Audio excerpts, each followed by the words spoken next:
Saúdo a todos que vão ter a oportunidade de acessar este vídeo na santa paz de Deus.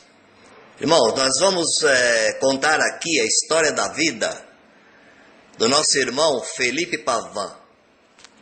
Este nosso irmão foi o primeiro ancião ordenado no Brasil pelo nosso irmão Luiz Francisco. Então nós vamos contar a trajetória da vida desse caro servo de Deus. E durante esse relato, nós vamos mostrar fotos de São Paulo Antigo, do irmão Franciscão, outros irmãos também, companheiros dele, companheiro do nosso irmão Felipe Pavan também, fotos de igrejas e da São Paulo, daquela época onde aconteceu essa história. Então, peço a todos que, enquanto ouvirem o relato, vocês prestem atenção nas fotos, porque essas fotos vão trazer para vocês uma riqueza de detalhes, vão relembrar vocês como era a cidade naquela época que se desenrolou essa história. Esse relato, ele está sendo feito por um tataraneto do nosso irmão Felipe Pavan, que é da 5ª geração da família, que ainda toda está na congregação cristã no Brasil. Então nós vamos passar a vocês esse relato. Fiquem todos na paz de Deus. Amém.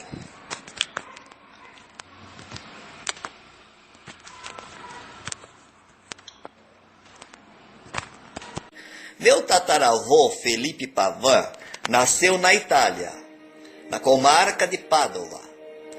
Com a grande recessão daquele país, meu nono buscou na imigração realizar um sonho de prosperidade e veio ao Brasil com seus 6 irmãos e sua esposa Ângela Braga Pavan.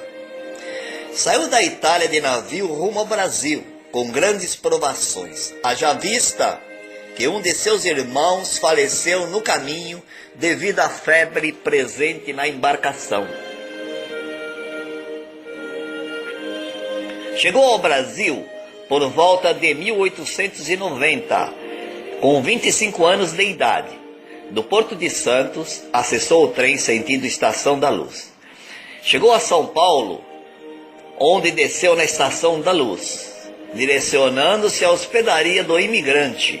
Ficou cerca de 8 dias neste local e, através da hospedaria, conseguiu emprego em uma serraria chamada União, na região dos Campos Elíseos, em frente à Igreja Coração de Jesus. Como ordenado deste emprego, comprou junto com seu irmão Mateus Pavan uma simples residência na Rua da Alfândega, número 64, antigo número 4, iniciando assim a sua nova vida no Brasil, entre 1891 e 1897. Deus presenteou seu lar com 3 filhos, sendo Elvira, Germílio Pavan e Paulo Pavan, meu bisavô. Devido ao grande esforço em sustentar a sua família e criar os seus filhos, e principalmente servir a Deus, os pastores da Igreja Presbiteriana do Brasil visualizaram um grande dom de Deus em meu tataravô, ordenando-o presbítero da igreja. A Igreja Presbiteriana do Brás, sendo os cultos realizados na residência do meu nono. Era um pequeno espaço onde tinha alguns bancos de madeira, um órgão e um singelo púlpito para ministrar a palavra de Deus. Aquele povo, na grande maioria, de origem italiana, devido ao preconceito do povo brasileiro em relação aos italianos. O tempo passou, e por volta de 1906, meu tataravô acompanhava as notícias que corriam pelo mundo de um reavivamento em Gales e após em Chicago, na Rua Azusa, com os presbiterianos.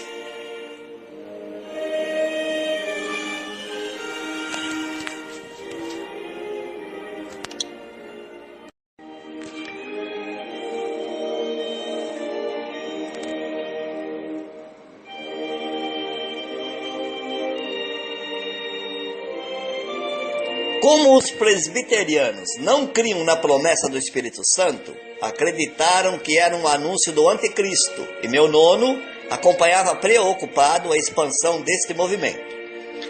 E no decorrer de 4 anos, enquanto meu nono cumpria os seus deveres aqui no Brasil, o Senhor operava grandes milagres e obras nos Estados Unidos, através de grandes homens como Luiz Franciscon, William Durham, William Seymour, Giuseppe Beretta, entre outros. Através de uma profecia proferida por William Durham, Luiz Franciscon é incumbido de levar a mensagem divina à colônia italiana, com a promessa de Deus que no Brasil havia um grande povo para o Senhor salvar. Aqui, irmão, nós aconselhamos a ler o testemunho de Luiz Franciscon, livreto da CCB, que vocês lá vão ter maiores detalhes. Retornando-se de Santo Antônio da Platina, o caro irmão Franciscon chegou a São Paulo e hospedou-se na região do Brás. No sábado, dia 25 de 6 de 1910, passou pela rua Piratininga e avistou um salão de barbearia e lá entrou, perguntando ao barbeiro se morava algum crente na região. O mesmo respondeu que de frente à barbearia havia um cortiço, onde morava um crente chamado Ernesto. O irmão Franciscon o procurou e, conversando com ele, foram juntos à casa do meu nono, Felipe Pavan. Lá chegando, encontraram somente a minha tataravó, Ângela, e algumas crianças, pois o meu nono tinha ido fazer um piquenique, costume dos presbiterianos da época. Estas crianças eram Germílio Pavan e Paulo Pavan, filhos de Felipe Pavan, e também João Finotti, na época com 16, 17 anos de idade. Quando entraram naquela casa, o irmão Franciscon disse: que a paz de Deus esteja nesta casa. A senhora me dê licença, pois o Senhor me enviou nesta casa para anunciar a graça de Deus. Minha nona disse: com todo prazer. O irmão Franciscon falou da graça de Deus para minha tataravó e pediu licença para fazer uma oração, ressaltando que ele orava de joelhos, já que os presbiterianos oram de pé. Minha nona disse: posso me ajoelhar também. Quando buscaram o Senhor em oração, o irmão Franciscon orava lindamente e a nona Ângela sentia uma alegria tão grande, chorava como criança. Quando levantaram da oração, perguntou quando tinha culto na igreja.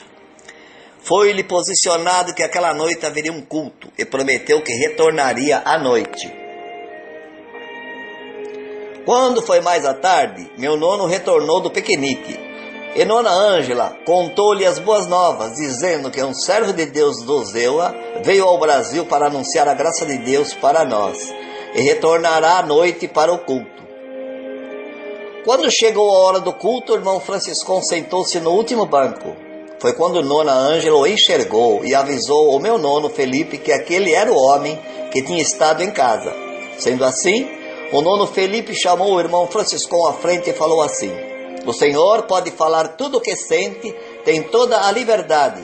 Sendo assim, o Senhor encheu o irmão Franciscon de força e ele falava de salvação e como o Senhor o tinha enviado àquele país. Foi, segundo o relato dos meus descendentes, um culto maravilhoso. Findado o culto, o irmão Franciscon perguntou ao meu nono Felipe quando teria culto novamente, e devido às maravilhas que sentiram, seria feito outro culto amanhã. Assim foi feito por 3 dias seguidos, até que no terceiro dia o irmão Franciscon pregou a palavra em Atos dos Apóstolos, capítulo 2, e anunciava a promessa do Espírito Santo. Os presbiterianos não criam nesse dom e cantavam um hino: teu Espírito derrama sobre nós. Vindo eles a relatarem que o Espírito Santo já estava sobre eles, expulsaram o irmão Franciscon de forma violenta, sendo que o mesmo pegou o seu guarda-chuva e saiu dizendo: que a paz de Deus esteja convosco. No dia seguinte, o pastor Modesto Carvalhosa teve uma reunião com o meu nono, Felipe Pavan, dizendo que não era para conceder liberdade ao Franciscon, pois ele era um falso profeta. Sendo assim, meu primo nono Felipe disse que se era um falso profeta, não teria mais liberdade. No outro culto, o irmão Franciscon retornou e meu nono Felipe o procurou dizendo que ele podia se reunir com eles, mas que não tinha mais liberdade, pois era um falso profeta. No outro culto, o irmão Franciscão retornou, e meu nono Felipe procurou, dizendo: você pode se reunir conosco, mas não tem mais liberdade. O irmão Franciscão disse: eu não sou um falso profeta, e também que não tinha vindo ao Brasil por sua vontade, e ele deixou a fábrica de ladrilhos e sua família a mandado de Deus, e foi-se embora. Quando o irmão Franciscão saiu, o tio do nosso irmão João Finotti, Santo Potauti e Isabela Potauti, saíram ao encontro do irmão Franciscão. Ele disse: o irmão vem fazer oração na minha casa. O irmão Franciscão disse: se Deus quiser, irei. Começaram a fazer os cultos na casa do irmão Santo Potauti por 15 dias.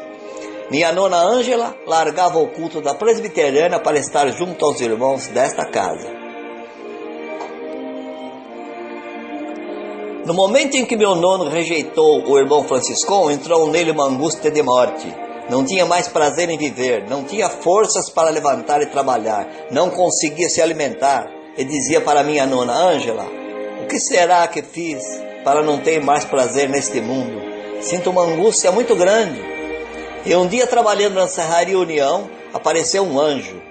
Nono Felipe descrevia-o, dizendo que ele usava vestes de príncipe, e o chamou pelo nome, dizendo: Felipe, por que rejeitaste aquele meu servo? Eu o mandei aqui no Brasil, porque aqui tem um grande povo para salvar. Se você obedecer, será bem para a tua alma, e terás a vida eterna.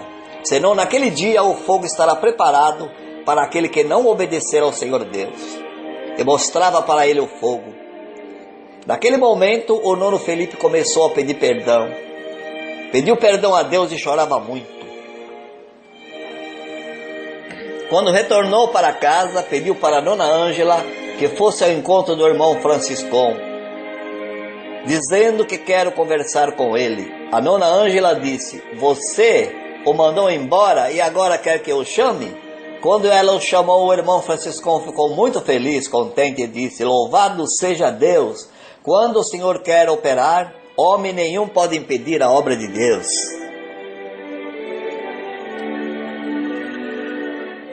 Quando chegou à casa do nono Felipe, ao mesmo o abraçou e pediu perdão, dizendo: meu irmão, agora sei que é o enviado de Deus. Eu não sabia, pensei que era outra doutrina. E ao anoitecer no culto da presbiteriana, meu nono anunciou: os que querem obedecer a Deus, fiquem conosco, e os que não, podem levar tudo embora, porque aqui vamos dar continuidade à obra de Deus dentro de sua doutrina. Dos que ficaram, totalizou-se 20 almas, inclusive a família do irmão João Finotti. Os pastores da igreja presbiteriana conseguiram uma carroça. Levaram os bancos, o púlpito e o órgão embora. Mas como o nono Felipe trabalhava em uma serraria, construiu os bancos e a tribuna para acomodar os servos de Deus. Eram feitos 3 cultos por semana na rua Alfândega, no Brás. E nos outros dias eram feitos ajuntamentos de evangelização nas casas dos outros irmãos. No domingo à tarde faziam cultos no Jardim da Luz, a Praça Antônio Prado, na Água Branca, próximo da vidraria Sengoban e Lapa, onde ficaram conhecidas as famílias Mazei, Peruche, Peruque e Piro, que por sinal, um dos seus filhos, José Piro, casou-se com uma filha do nono Felipe, a irmã Elvira Pavan.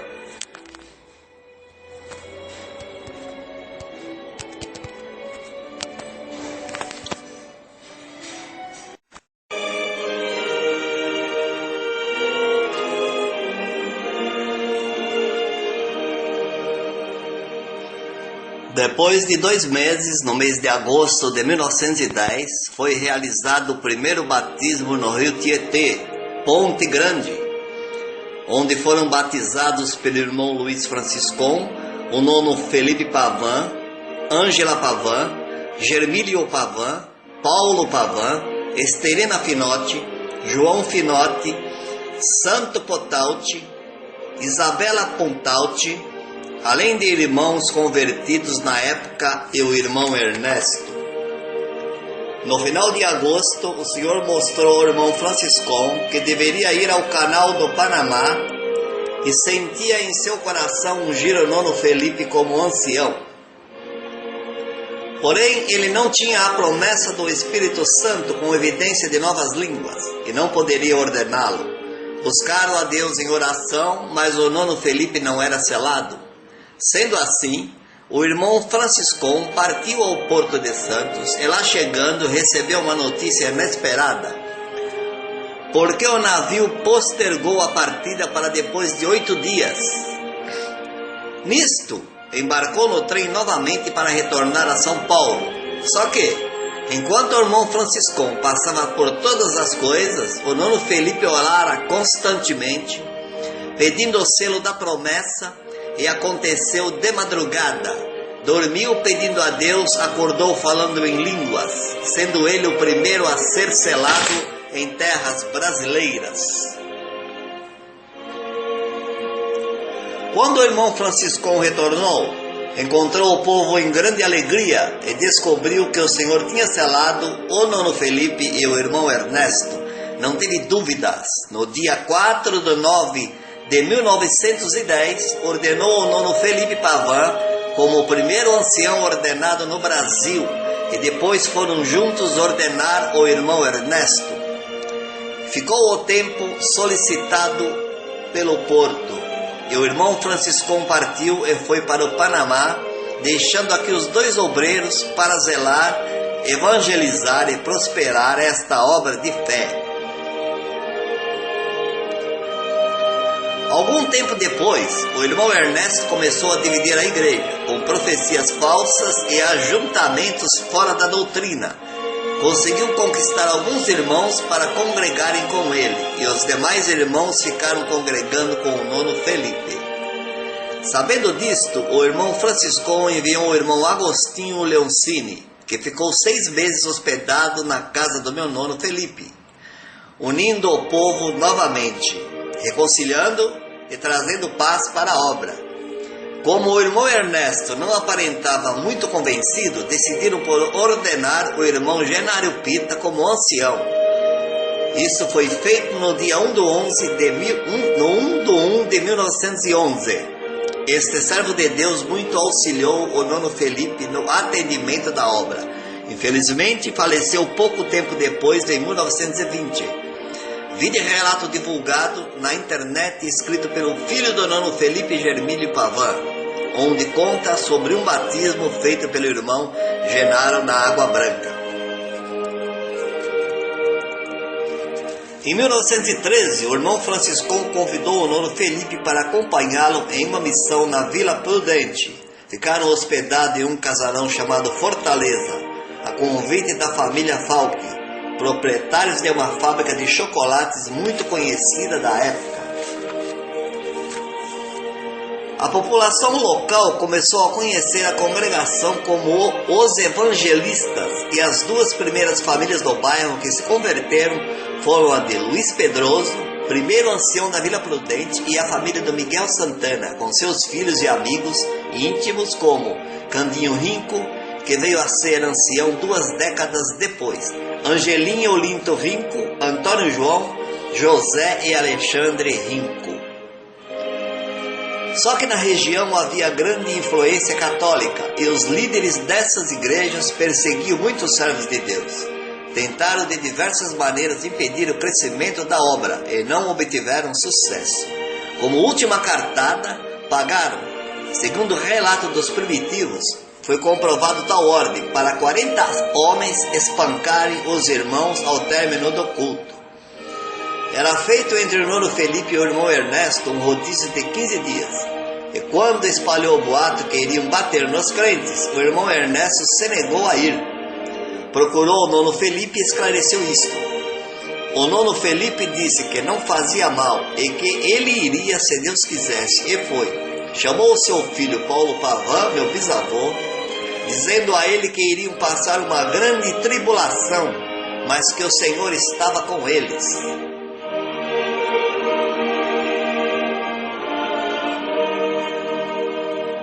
Terminou o culto, a Irmandade foi em direção ao bonde que transportava a Irmandade de volta para casa. E o local era muito descampado, tinha muito mato.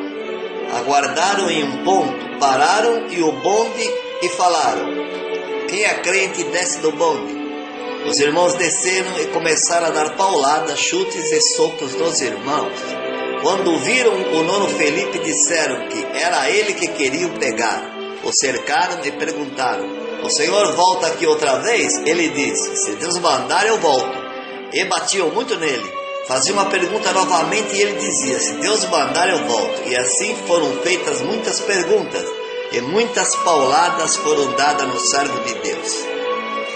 Quando viram que não adiantava mais perguntar, pegaram o nono Felipe pelos braços, subiram em um morro e o jogaram sem piedade. Nisto, seu corpo ficou muito roxo. Em sua cabeça abriu-se uma brecha muito funda que saía sangue sem parar. Quando ele não conseguia mais levantar, perguntaram para ele: o senhor volta aqui outra vez? E ele confirmou: se Deus mandar, eu volto. O meu bisavô Paulo, que na época tinha 17 anos, estava escondido junto ao irmão Jeremias, esperando soltarem o nono Felipe para o ajudarem a carregar de volta para casa. E assim o fizeram. Quando chegaram, a nona Ângela assustou de ver o estado do nono Felipe, com um lenço enrolado na cabeça, todo ensanguentado, e ficou muito atemorizada. O nono Felipe disse para não fazer rumor e pediu que entrassem. Assim foram buscar o Senhor em oração, e o Senhor proferiu na boca do nono Felipe que aqueles que tocaram na menina dos olhos do Senhor sofriam grandes consequências deste ato. Levantaram da oração, o nono Felipe mal conseguiu deitar na cama devido às dores que sentia. No dia seguinte foi visitado por um médico e, contando o que sucedeu, o médico queria processar os homens, mas o nono impediu, dizendo que o advogado dele é Jesus Cristo. Depois de alguns anos, o irmão Dirceu, casado com a filha do nono Felipe Pavan, irmão Rebeca, foi evangelizar na região da Vila Prudente e relatou este ocorrido. Lá estava o genro de um dos homens que bateram no servo de Deus, e disse que o seu sogro tinha uma ferida que não cicatrizava, e completou dizendo que entre eles uns ficaram loucos, outros morreram.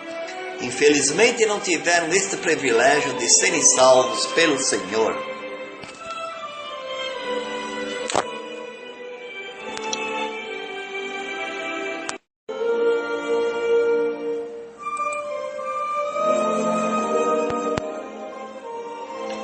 Quando chegou na terça-feira, o Senhor falou ao nono Felipe: vai se reunir com os teus conservos na Lapa. Ele, com muito custo, sentou-se na cama e chamou a nona Ângela, pedindo que aprontasse a sua roupa, e ele tomaria um banho, pois o Senhor o mandava na Lapa.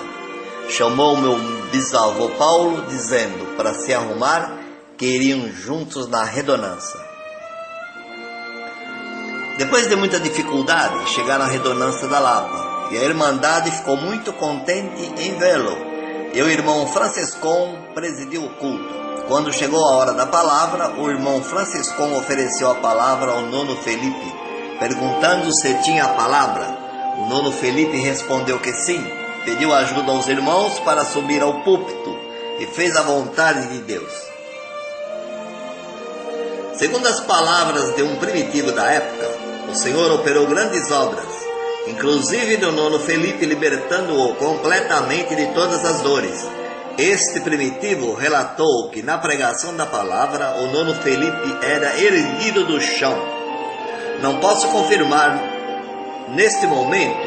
O Senhor selou com a promessa do Espírito Santo e seu filho Paulo, meu bisavô. Neste dia estava presente o irmão Miguel Espina no colo de sua mãe com 3 anos de idade. Em 1915, conforme relatei no início deste testemunho, o nono Felipe tinha comprado a casa na rua da Alfândega, junto com seu irmão carnal. Não foi crente.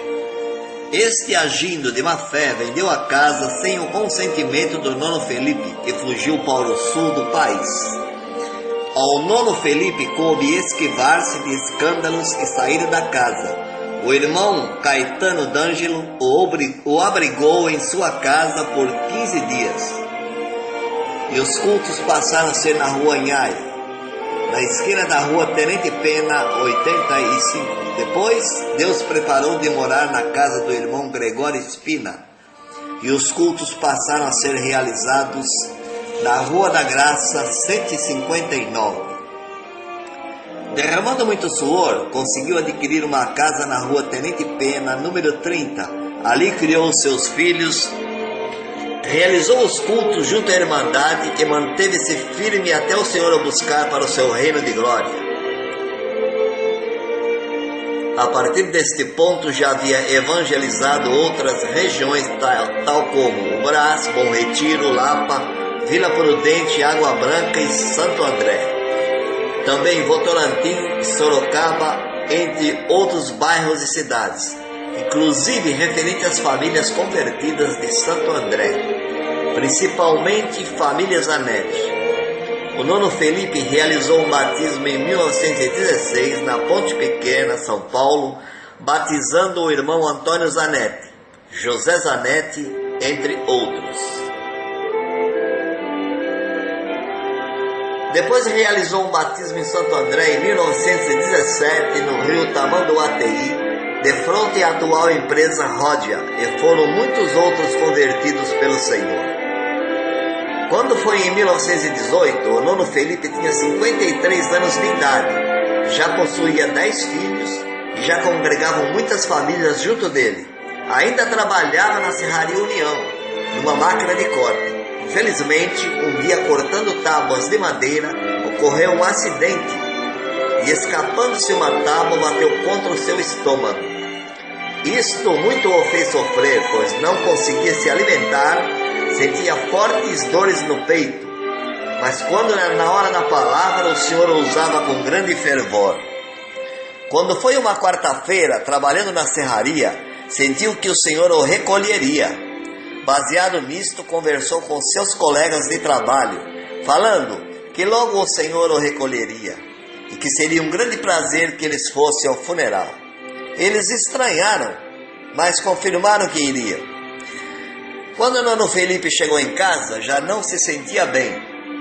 De madrugada deu uma crise de dor muito forte e disse para a nona Ângela que chamasse os filhos para orarem a Deus por ele.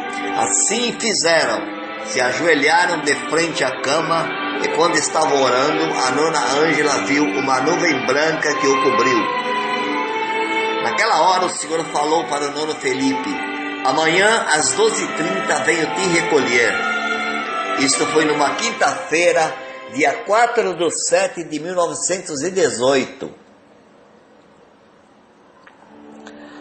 Ao amanhecer do dia 5/7/1918, sexta-feira, o nono Felipe pediu para a nona Ângela que preparasse sua roupa. Expressou o desejo de se arrumar para esperar em comunhão pelo Senhor. Logo em seguida chegou à sua casa uma irmã chamada Beatriz, e o nono Felipe pediu que ela anunciasse aos irmãos da igreja que viessem todos se reunir ali, pois o Senhor o viria buscar às 12h30. A irmã assim fez, convocou a todos e quando chegaram viram o nono Felipe sentado na sala, lendo a palavra de Deus. Conversaram bastante sobre a obra de Deus. E quando chegou 12h20, o nono Felipe falou: vamos buscar ao Senhor em oração, pois logo o Senhor vem me recolher.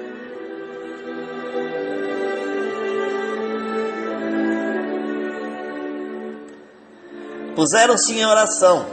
Às 12h30, o Senhor o recolheu para a sua glória. Estavam todos em prantos, principalmente nona Ângela e os filhos. Uma vizinha que morava pertinho, que não era serva de Deus, entrou na sala e disse para a nona Ângela: não chore, pois o seu Felipe não morreu. Foi uma vertigem que deu nele. Começou a esfregar em seus braços vinagres e de repente o nono Felipe retornou dizendo a ela: arrependa-te, busca a salvação, porque a minha hora já é chegada. E tornou a falecer de forma definitiva, rumo à eternidade com o Senhor. Isto foi, além de meus descendentes, testificado, relatado e contado por muitos irmãos primitivos da época que estavam naquela casa. Foi considerado morto às 13 horas pelo Dr. José Rebelo Neto, causa da morte, síncope cardíaca, sendo enterrado no cemitério do Araçá, sob a ajuda financeira do servo de Deus Antônio Cardoso Gouveia, que seria ordenado décadas depois diácono do Bom Retiro. Todos os filhos do nono Felipe foram fiéis ao Senhor até a morte, e a sua descendência até os dias atuais servem a Deus, por misericórdia, da qual também faço parte, eu que faço este relato, sendo eu a quinta geração da família dentro da congregação cristã no Brasil, esperando no retorno do Senhor Jesus. Deus vos abençoe. Irmãos, também eu quero agradecer a Deus por Ele ter me dado a honra de fazer este vídeo relatando, irmãos, a história da vida deste nosso querido irmão Felipe Pavan, que foi o primeiro ancião da congregação cristã no Brasil.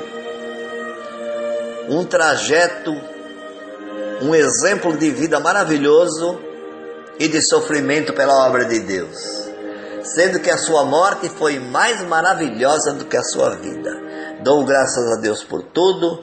Deus seja louvado. Fiquem todos na paz de Deus. Amém.